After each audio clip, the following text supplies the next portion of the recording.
Goddamn, Kanye is going to be playing Bloody Queen here. We're going to be able to see Psychologist, Acrobat Prisoner, and First Officer. Meanwhile, on that side, it will be Gamekeeper Band alongside with Seer, Antiquarian Priestess, and Toy Merchant. Permabands are Coordinator and Aeroplanist. With this team count going up against Bloody Queen, I don't think Bloody Queen works in this team comp, especially if it's Leo's Memories first half of CK versus ORD here. It's a very favorable situation for ORD with the Bloody Queen coming out.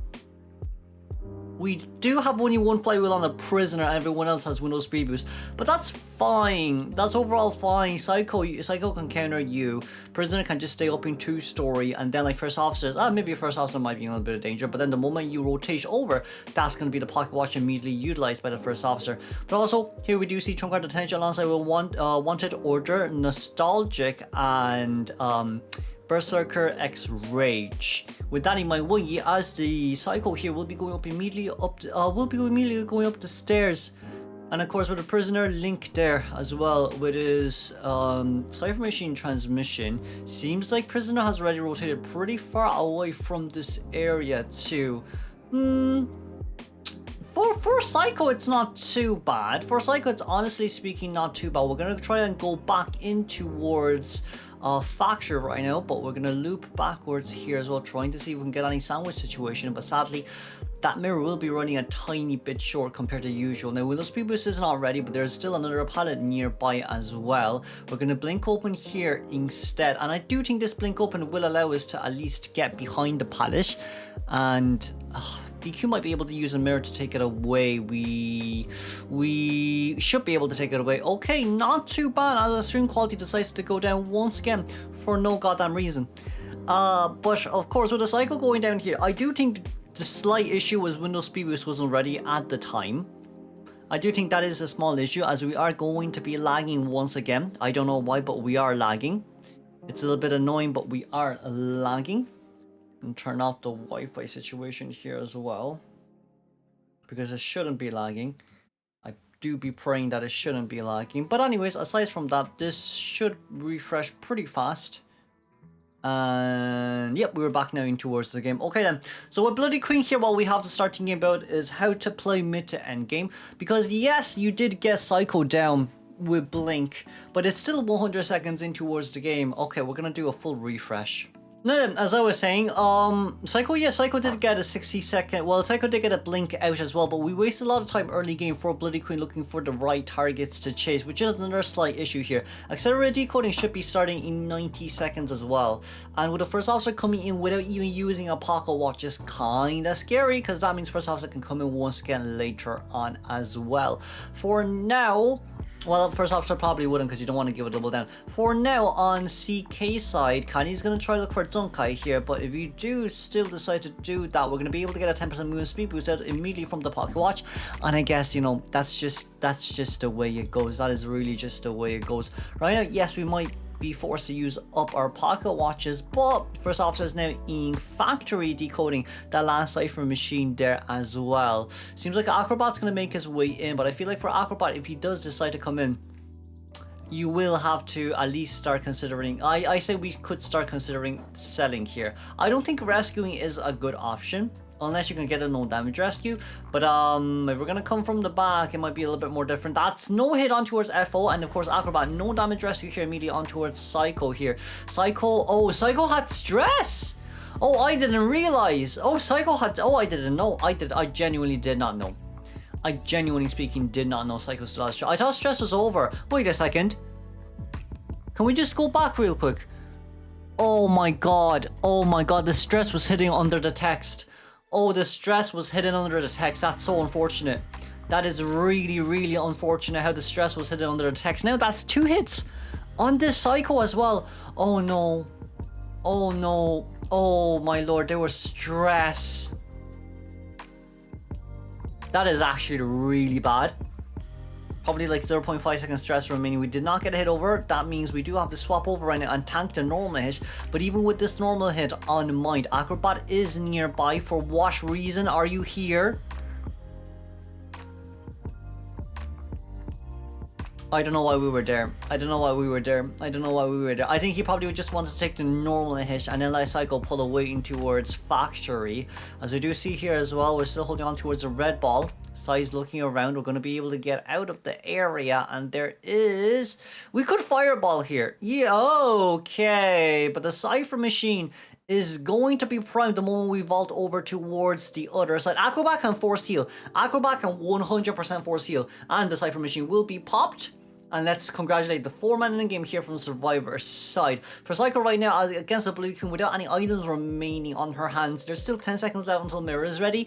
So that could only mean that this will be a guaranteed 3-man escape here from the Survivor side, as Psycho is going to go down as far away as possible. For Connie right now, the Bloody Queen wasn't a bad choice since there was no one with Flywheel, but the only issue is we spent way too much time early game looking for someone. Let's congratulate a 3-man escape here coming from the Survivor side, moving straight on towards second half. Now the second half will be Geisha coming out against Journalist, Aeroplanist, Mercenary, and the Prospector here, with Ivy being banned from Bite's hands. Permabans are Seer and Puppeteer. Meanwhile, the Anti-Current Barmaid, Coordinator, and Acrobat has been banned there too. So of course, with that in mind, we're going to be able to see Journalist coming out again. Well, Journalist, Aeroplanist, Mercenary, Prospector against the Geisha here. Moving straight on towards the game. Geisha, this is Manchurian Crane. That's not Manchurian Crane. That's one of her white B tier skins, I'm quite sure. But even so, yeah, even so, Fanzi is showing quite attention with Desperate Fight, Claustrophobia, Berserker, and Rage, and the quality is... Okay, it's 1080p, but I don't know what's happening. But anyways, Shisha, that jetpack shouldn't have done any of that. I feel like that jetpack should have gotten us through anything, but it didn't. And Geisha moves very slow when she's at Piranha form, so that's bad. That is a pretty bad jetpack, if I'm going to be honest with you. With that in mind, you're going to be able to see the dash over here once again, but thankfully the chair did block the viewpoint of that butterfly for the Aeroplanist. Meanwhile, Aero's still trying to rotate away. That's going to be Hover used alongside with the remaining of his jetpack, so only one left on his hands. We didn't get through the other side, but the Blink will be able to open it down, and that's 70 seconds in towards the game. With Prospector here currently being nearby as well. We don't necessarily have to go after Prospector, we can just cheer outside of Factory. Realistically speaking, cheering outside of Factory would just... you don't want Prospector to waste your time. He has another magnet on his hands as well, so that's just an annoying part. For Bai right now, it's a guaranteed tie game for him, and he just needs to maintain it this way. Prospector is still decoding, everyone else is still decoding. Odako, as the Mercenary, is finally deciding to come in with a Prosy here as well. What I worry about the most for this Prospector is that if he gets hit, he can't harass anymore. He doesn't have that much harass potential compared to the usual, but we're going to be able to force him away and still maintain only having one survivor decoding here. Cypher Machine decoding progress is relatively slow, as Mercy here with the normal rescue, and of course Aeroplanist. Still one jetpack left on our hands. We can use it to get in towards... Oh, that's hit right over the pallet. But I was saying we could have used it to get in straight towards... Two-story Factory, just so we can get some support from Prosy as well. But I guess Geisha is just kind of too fast here. We did not open max presence. We did not open max presence as Aeroplanes fell down just on time. And of course, Journalist here. Journalist doesn't have... Oh, Journalist doesn't have... Okay. Journalist doesn't have detention. Not detention, Tie Turner. I thought she would have at least brought Tie Turner here, considering she could have been first chase. They brought out Journalist to counter Opera, but instead Geisha came out. But even with Geisha, you chasing after, Geisha chasing after Aeroplanist. Aeroplanist will always have the upper hand. We did see as well Geisha did dash and then Aeroplanist uses jetpacks, but the way Aeroplanist used those jetpacks were really questionable, especially with the fact that you should be able to pull distance away like a Patient and Mercenary the moment that you utilize your items. But in this case scenario, it's bad. It's not like Geisha even moves fast as well, as we said before too. We're looking for Mercenary here, who is going to expend the remaining of his elbow pads. But at least let's just say the good news is he's someone with items that cannot be regenerated. Well, you could bring items to him, but no one can do it in this case scenario too. Especially with the fact that Journalist has 4 puppets to use, 4 little Orpheus to use. In this case scenario, we're going to be able to teleport out. Seeing where Prospector is, I don't know if that is a good chase, but that is going to be a pallet stone. And with the pallet stone in mind, let's see here. Prozzy needs to... So they need a 3-man escape, but that 3-man escape is hardly going to come. I don't think that 3-man escape is going to come true.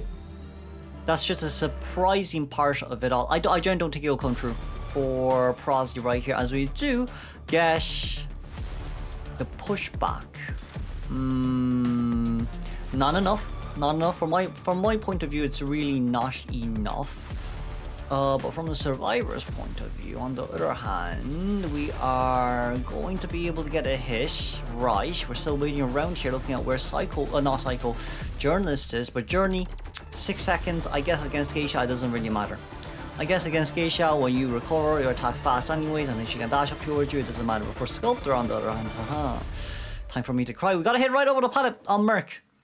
And that's the Cypher Machine popped all right. We can break the pallet during this time. A Mercenary will be a really nice target to chase endgame, as we do have Prospector decoding last Cypher Machine at 35%. Okay, that's not bad overall. That's not bad overall, but from what I know, CK side right here, the annoying part is going to be how to play a 3-man escape, 3-man endgame, because that's what they need. And if they can't get that, they won't be able to move on towards the finals. So bye. Right now, that's going to be a little puppet there used on Journey. Journey, that's okay. That's a lot of item used, but that's going to be Journalist going down. And of course, Prospector managing to get the rescue there is great. But does it matter much? I wonder. No, it doesn't. Cause like Journalist used up 2 puppets, I'm quite sure, in this case scenario. And you've only like 2 remaining. So like that's not enough to contain for endgame, and we could just teleport towards Rocco if you want to. The moment we see a Cypher Machine decoding, we just teleport over. But it seems like Hashi is going to be hiding here as well. The Prospector will be spotted out. Well, the Prospector will be spotted out as Mercenary decoding that Cypher Machine is 69%. Hachi's still coming in as well. That's going to be the stun. And with that stun, and we're waiting for Flywheel, but there is none that's going to come out from Hachi's side. There's a teleportation left to use, but we probably won't use it. It's we're using it. Okay, and that's going to be a Terror Shock hit down, and the Cypher Machine isn't primed. Alright, Flywheel wasn't consumed by Hachi there to get the rescue. That's a bit unfortunate, but that's a 3-man elimination guaranteed for bye, as the Cypher Machine decides to pop open here as well. We do see Mercy on his way out towards Shaq. It does seem to try dodge Tinnitus from the Hunter, but bit of an unfortunate situation. But the moment that Journalist has been eliminated, it will be a win here for RD. We're just gonna skip forward. We did get the rescue on Prospector. Mercy goes down, and then Hachi will get eliminated here for the 4-man elimination game. Let's congratulate once again RD for the 4-man. Let's move on straight towards finals. That's for tomorrow.